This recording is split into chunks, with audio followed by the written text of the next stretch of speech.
esto no es así, ¿no?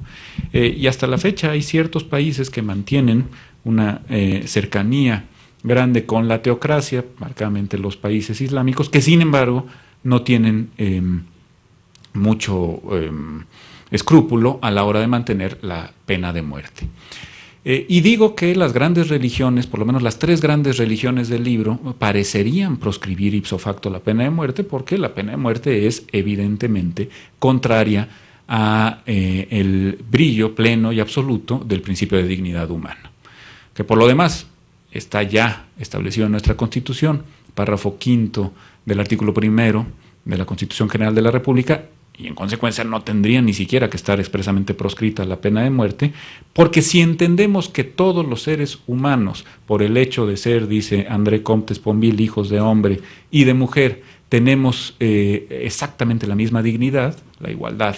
en derechos que se traduce en un idéntico goce de los derechos fundamentales, pues también entenderemos que los aparatos estatales y máxime los aparatos religiosos, pues no tienen el derecho de disponer de nuestra vida, así hayamos cometido y se nos hayan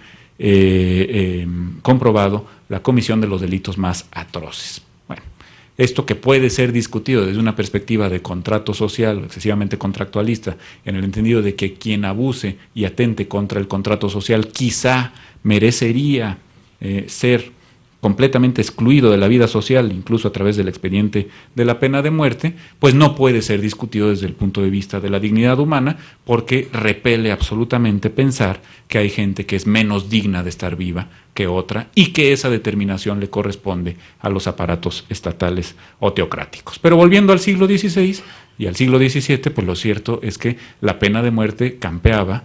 como una forma fácil de resolver los conflictos. Tenemos que recordar, y aquí hay muchos expertos sobre el tema, no vengo yo a darles clase a los grandes expertos, pues que la cárcel es más bien un fenómeno moderno, ¿no? Es decir, cuando teníamos todavía un pie puesto en el bajo medioevo castellano, la cárcel, diría Foucault, pues no estaba consolidada entre nosotros, ni mucho menos. Era mucho más sencillo disponer de la vida de quien se consideraba un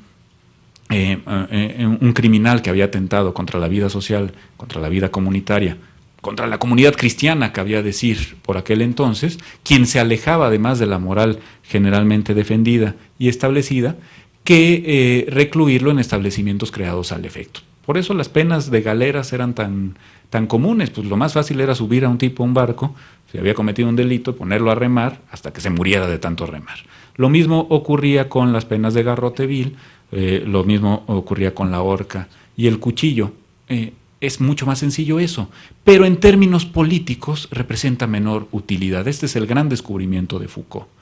En términos políticos y de gobierno, es muy importante que haya simbólicamente establecimientos que estén repletos de personas, y por eso también ha tendido, perdónenme que sea yo tan crudo, pero es la crudeza de Foucault, también ha tendido a disminuir la pena de muerte. Porque conviene tener simbólicamente a muchas personas aprendidas que nos den la impresión de que el aparato gubernamental o los aparatos gubernamentales están cumpliendo con su función de asegurar,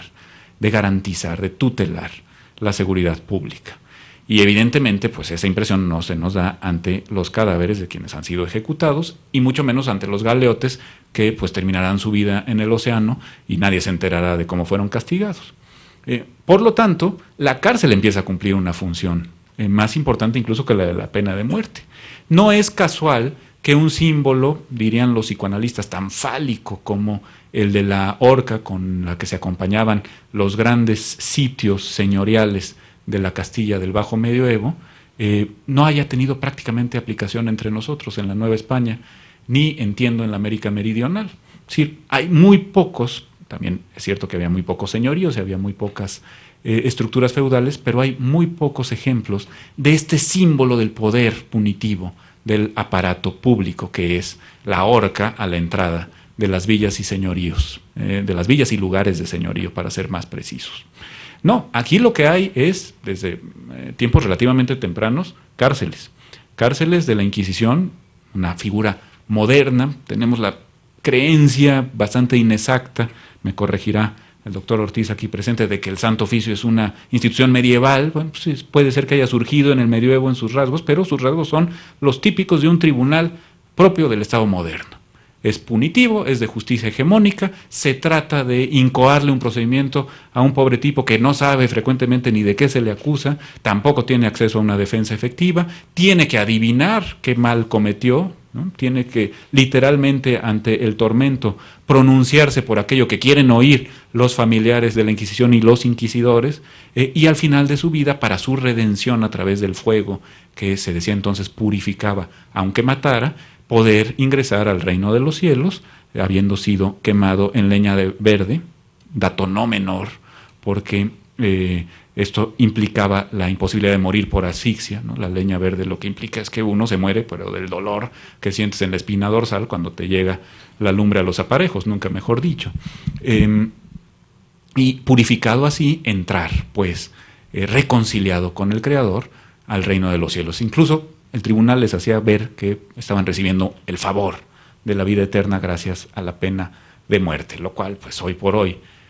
ya emancipados hasta cierto punto de un pensamiento simbólico tal, pues nos parece escandaloso. Pero cumplía una función social de primer orden el Santo Oficio, como cumplía también una función social la pena de muerte que se decretaba y se ejecutaba en los ámbitos municipales, de alcaldías, en los juzgados ordinarios y en los corregimientos. Ni qué decir de la justicia que se daba en las jurisdicciones especiales, en donde cabía aplicar la pena de muerte a aquel que se alejaba de la debida, del debido seguimiento de las instrucciones y ordenanzas propias de cada estamento. Por poner un ejemplo, hay muchísimos casos de comerciantes que eran sujetos de pena de muerte, que era establecida no por un tribunal ordinario ni un tribunal del rey, sino concretamente por los consulados, es decir, por sus pares. En México mucho menos, afortunadamente, pero en otros lugares cabía la pena de muerte que un comerciante lograba que se decretara en contra de su par ante un fraude, ante una letra de cambio mal expedida, ante un